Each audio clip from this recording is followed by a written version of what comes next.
obviously the goal of this live is that by the end, all of you will have some practical tips to speak more confidently and also make mistakes without fear. And to show you that we've all been there, Megan and I thought we'd share a little story. Megan, can you recall a time when you were a bit worried about making a mistake speaking a foreign language? Honestly, Sandra, it's so hard to pick just one. Like, I have learned German, French, and I'm currently learning Spanish, and so many instances spring to mind. And that's what I'd really encourage the listeners, that we've all been there, and it's actually part of the process. Like, if you're already perfect from when you start, what is the point of learning a new skill, you know? To pick one specific thing, I would probably say when I was in the south of France and I needed to go to the doctors. And already when you're feeling ill, you feel like you're not your best self. And I was worried that I wouldn't be able to explain my symptoms to the doctor.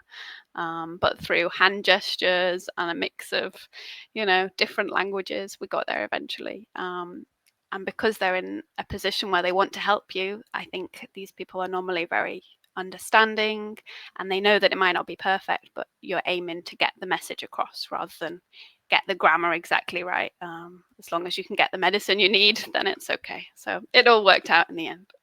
What about you? Okay, fantastic. Yes. Yes, it's often in those kinds of situations where we're already a bit nervous, right? So like going to the doctors.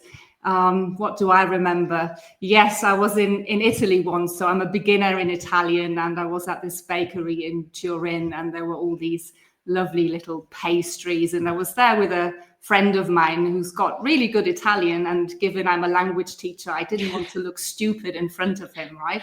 But there was also a queue of Italians. The shop was really busy. And when it was my turn, I suddenly couldn't remember how to say "I would like." So, I had to take a deep breath and it came back to me. But then the guy in the bakery said, "What can I get you?" And I said, "I'd like a croissant, please." And then he said something which must have been a chocolate one or a vanilla custard one. Yeah, And I just said, yes. Yes, I'll take all of them. And that's probably what I wanted. But he actually just repeated very calmly, and he said it again really slowly. And then I understood. And that felt really good. And then I was able to move on to ordering my cappuccino, and I even asked for soya milk. And at the end of the day, it was a really good experience, but sometimes we're just there and all it takes is maybe just taking a deep breath, and it will come back to you. Yeah, it's definitely easier said than done. Why do you think that we have this fear? Why do you think we have that moment of panic? Yeah, there's probably a variety of reasons. I think some of it is a fear of judgment. Maybe we've been in situations, even back in school, where we had teachers that weren't amazing. Maybe people laughed at us. And it's also to do with our upbringing. What did our parents tell us when we were young? So there's a lot of that which is still stuck in our minds, and it comes back whether we want it or not. Yes, and also we're, as professionals in our day-to-day job, we know what we're doing. We're so competent and we're used to being in charge. So the moment you lose that and you think, oh dear, I don't know what to say, or we feel a bit lost, it makes us nervous, and that's not what we're used to on a daily basis, really. So those are some I can think of. Anything you can add?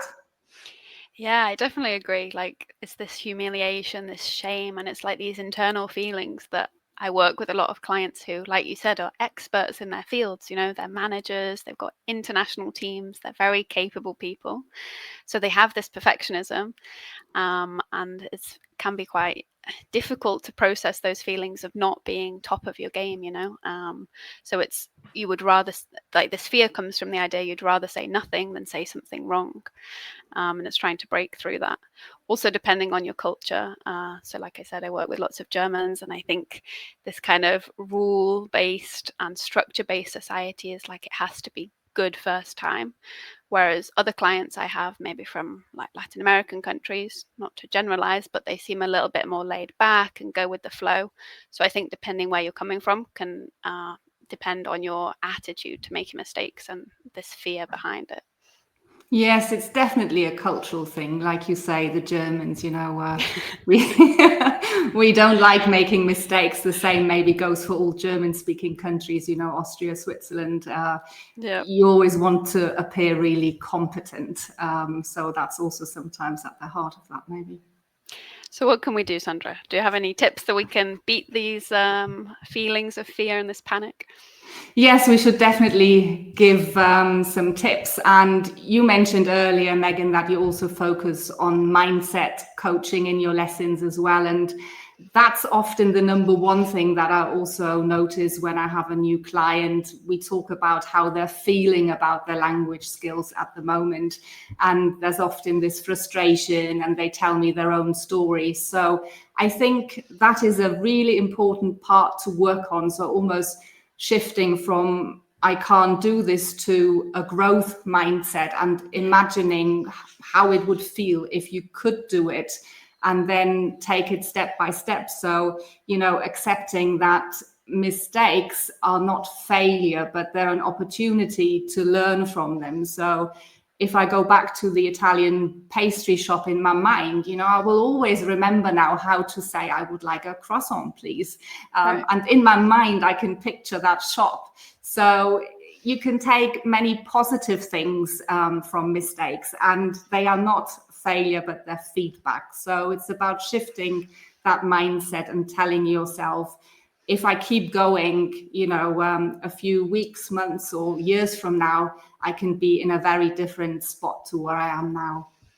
Yeah, absolutely. I love that tip. The mindset is such a big hurdle to overcome.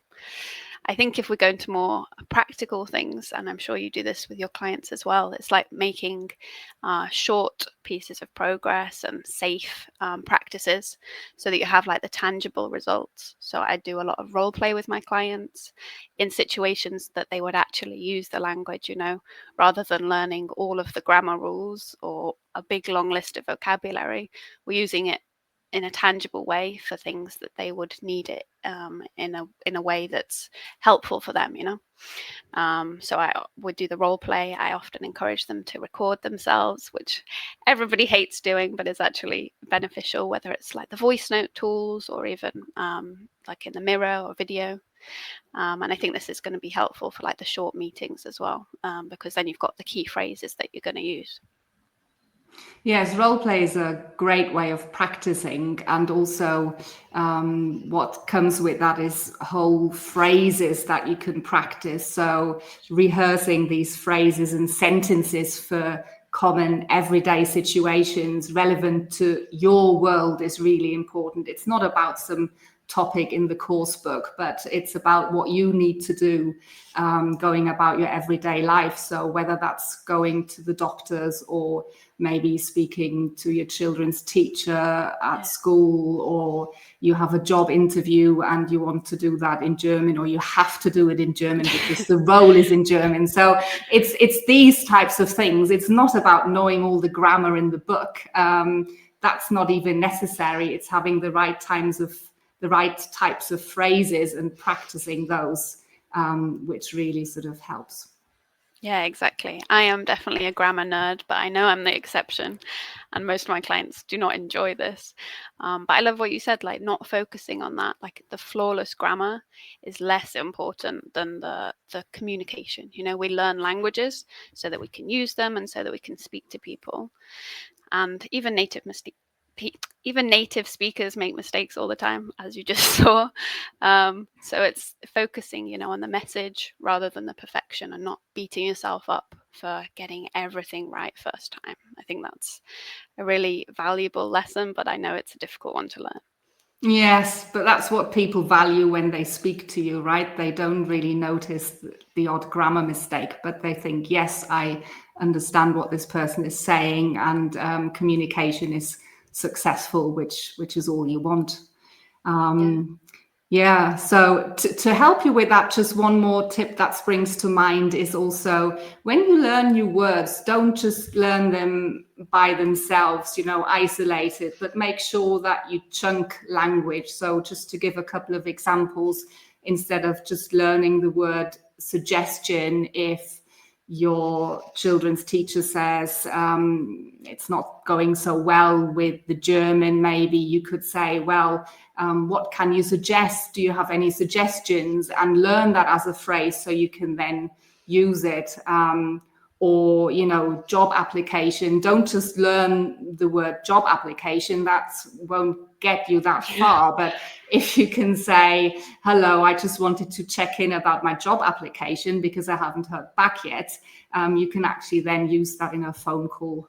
And these, phrases, chunks, even if you don't always understand all the grammar behind it, you can learn them and know when to use them. So that's very helpful in terms of successful communication, as we were saying before. Yeah, absolutely. We can't always guess them. Like, is it make a decision? Is it take a decision? Is it meet a decision? I know in different languages, they all have different words that go together. So I love that tip. Learn it as a phrase rather than as isolated word. Last thing I would say about overcoming the fear is find somebody that you can learn with, whether it's a coach or whether it's a friend or a language buddy. I've done lots of tandem exchanges, for example. I think this really helps the fear of overcoming mistakes, because normally you're learning together and you see that it's normal and you realize you're not alone in this. It just makes it more fun if you have somebody that's helping you stay accountable and you feel like you can do it together.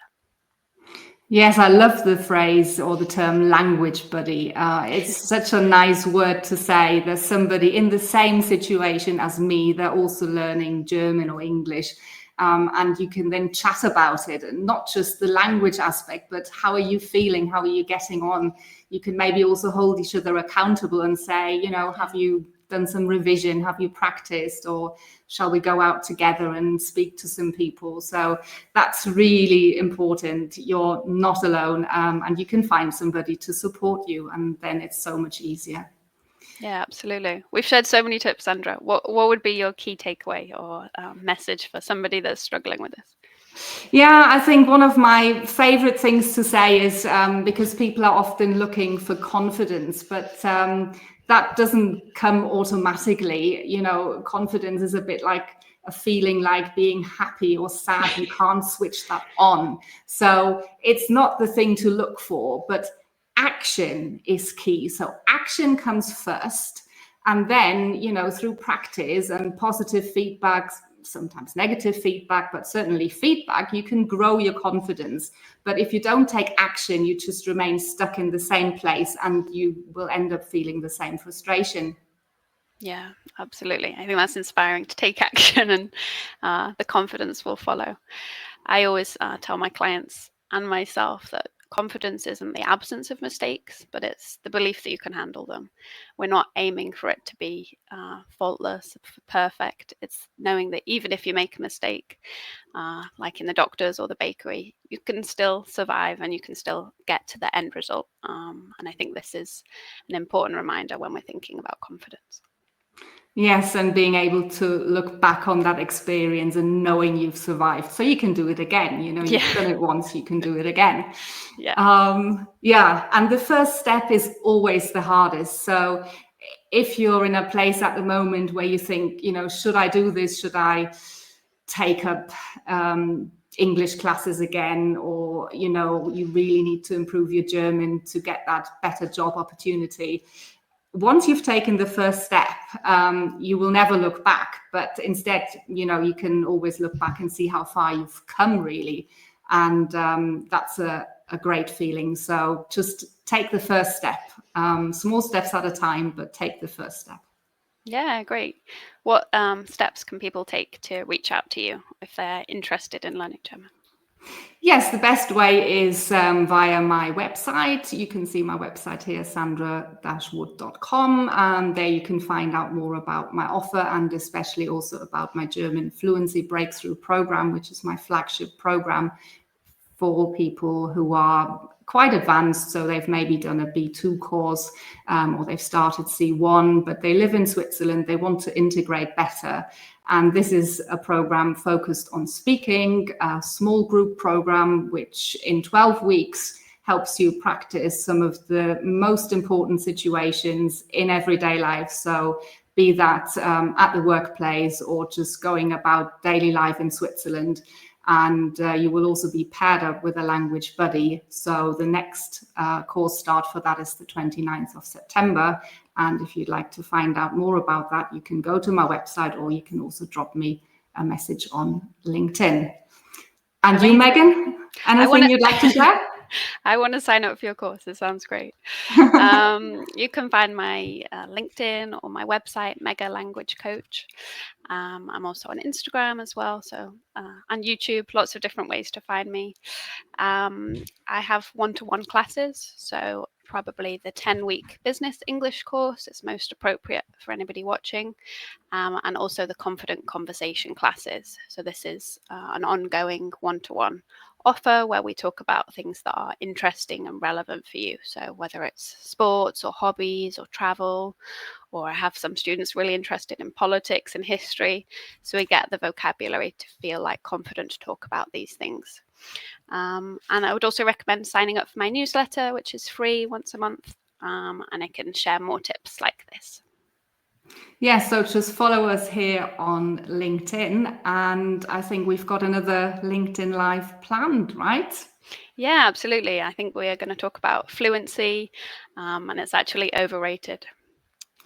Yes, so if you're curious about why it is overrated, join us again. It'll be advertised on LinkedIn. And in the meantime, if you've got any questions, just get in touch with us and we're here to help. So thanks very much for watching.